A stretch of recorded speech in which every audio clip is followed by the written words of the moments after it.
The jingle of the old bell above the grocery store door rings out as we step through into the street. There's a slight chill in the air, but that hasn't stopped a good few elderly people from hobbling along the town streets.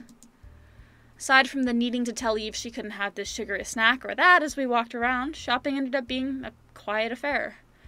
Eileen went through the shelves with her usual military efficiency as she checked off her mental checklist. Yesterday's argument between us hasn't helped, but it's not the only reason for Eileen's quietness. She might not even realize it herself, but it's small things like that which reminded me of her solitary nature.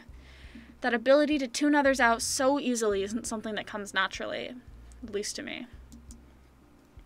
For want of helping at least a little, I took one of the overstuffed bags we ended up with to carry myself. Thanks. Thanks for coming and helping carry all this. Sure. It's fine. I wanted to see a bit of town anyway. Eileen! Can we sit down? I'm tired. It's not that far to the car. Hey. Wouldn't hurt to rest a bit, would it? There's a bench right up there. Taking Eve's side doesn't win me any favors, but Eileen knows she's been overruled. As Eve jumps back onto the seat without any further prompting needed, Eileen and I carefully set our grocery bags on the ground and join her. Her parents sure chose a nice place to live. More a town than a city, the wooden buildings and stone retaining walls give a distinctly old-fashioned, natural look. Even the Christmas decorations are understated, amounting to the occasional sign behind a shop window. The odd person walks to and fro as we sit back, paying us little heed as they slowly go about their day. This should be the easiest occasion possible to make idle chatter with Eileen. As time lingers on, though, the silence between us does too. Eve doesn't notice, of course. Her little legs swing up and down as she lazily watches the odd car go past. As she suddenly brightens up and points ahead, Eileen and I follow her gaze. Inside the small ice cream parlor over the road, an old man in a pinstripe uniform turns the sign behind the glass door from closed to open. No. Don't even think about it. Come on, I've been good. You know what Mom said, you can't just have ice cream whenever you want. Besides, why would you even want ice cream when it's already cold? Eileen's answer doesn't exactly satisfy the young girl. After a moment's consideration, I take to my feet and start heading over. Allison. I was just feeling like getting some ice cream for myself. Might as well get her one while I'm already there, right? Strawberry! Sure thing. 2 strawberry ice creams coming right up. With our sweets quickly devoured, we finished off the last of our cones. They sure serve them large here, but Eve managed to finish off hers even quicker than I did. Maybe eating ice cream is one of those skills kids are just better at. Without needing to be asked, Eileen pulls a tissue from a box in the bag and curtly wipes Eve's mouth. I get the feeling she'd enjoy being a mother, given how she fusses about her little sister. She'd probably complain about that, too. As Eileen looks to me, I notice that I'm smiling at her. My face collapses as she opens her mouth to speak, but visibly thinks better of it. Much as I want to make amends, I don't want to apologize if I'm not wrong. Neither of us willing to back down, nor wanting to fight with each other again. Yesterday's argument looms over us as the elephant in the room. She's wrong, but she's not going to admit that she's selfish. Focusing my attention on a less stressful topic, my gaze falls to Eve, the two of us sharing a brief smile. I guess that isn't long now, huh? Eve and I just look to each other, but it becomes quickly apparent that the topics reminded Eileen of something I'd been avoiding. You're being extra nice because you're going back, aren't you? Maybe.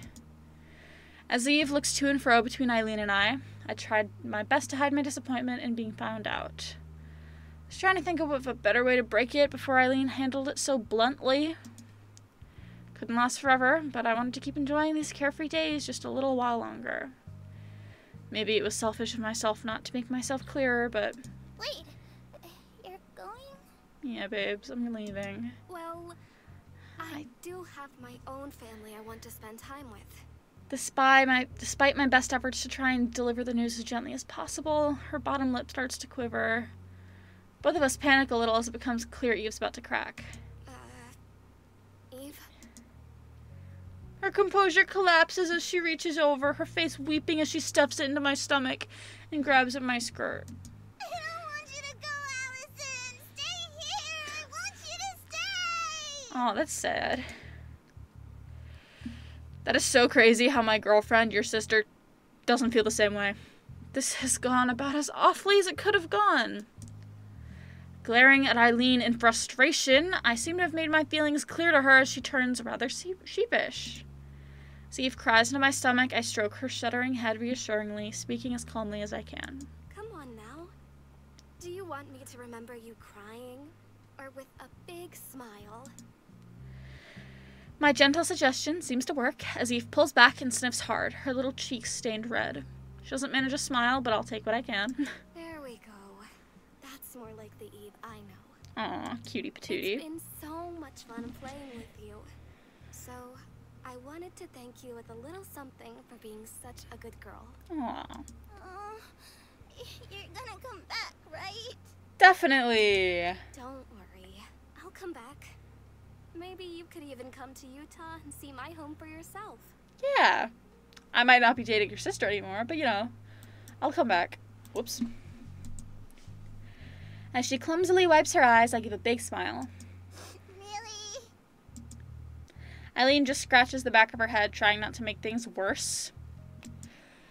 We might have our disagreements, but I think we can at least hold things together for Eve's sake. I guess we can try to work something out.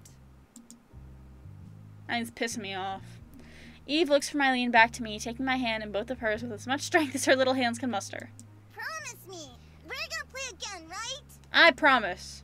I just smile as I bring my free hand over both of hers. I promise. Hell yeah. At that, she gives that toothy grin that I like to see. She really is a charming little girl. I guess that settles things then. Now come on, you two. Let's get all this back to the car. Are you regretting your treatment of me? Because I've been the best girlfriend ever, and you've been kind of a bitch. A quiet yawn fills the living room as I tiredly wander through the others and the house being quiet as mice.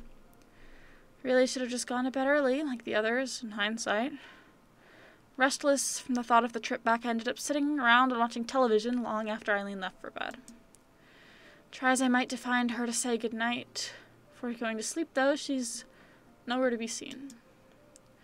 Running through the possibilities, I wander up to Eve's room, opening the door as gently as I possibly can. The sight inside makes me feel warm just by looking at them. Eileen sleeps on her side, wrapped around the slumbering Eve, curled up in a ball on top of her bed. Eve must have wanted one last cuddle before tucking in for the night. I just smile silently as I look over them, slumbering peacefully together. Even as I look at them, I wonder if I belong in their world. We have briefly pushed it from our minds, but I think both of us know that the closer we've become, the further apart we've felt. With Eileen's peaceful sleeping face lingering in my mind, I gently close the bedroom door and head slowly back down the stairs. It's going to be hard saying goodbye to Eve.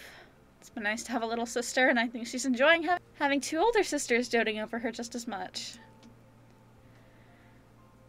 Then there's Eileen. As I try to settle myself before going to bed, I idly notice my phone left on the couch. Taking it in hand to bring it with me, Eileen's left hers on the table I pause. Eileen's left hers on the table some distance away, the moonlight glinting off its screen.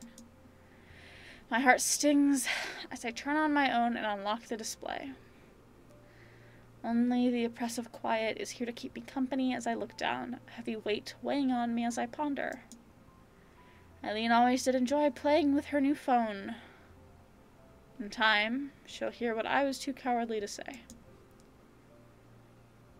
Thinking of the girl I admired so much, I make the call.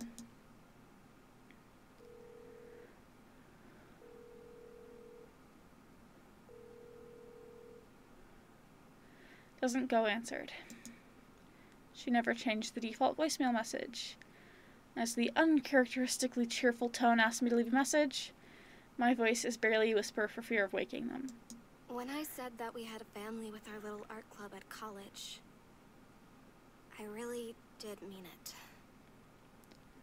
It might not be much, but It's ours. Hmm. You were an important part of that. Were. I pause for a moment, my heart stinging as I think of her. Even if it hurts, I know it has to be said. Maybe it was naive of me to think that way. Maybe I've been having the wrong idea all this time. I think... My throat tightens. I wipe my eyes on my sleeve. I must have looked pretty stupid. I was so excited to be in love and to have a girlfriend that I pushed and pushed to get into your space. But you didn't let me. You didn't want me to. And even now, I can't even muster the courage to tell you this when you're awake. I don't know where things will go from here. I want you to be happy. But I don't know if I can be the person who does that for you. In the end, the anger and frustration I felt at everything is nowhere to be found. There's just an emptiness. I can at least yell and vent to let go of the former, but nothing can fill that hollow feeling. Good night, Eileen. With that, I end the call. Silence returns to the dark room once more.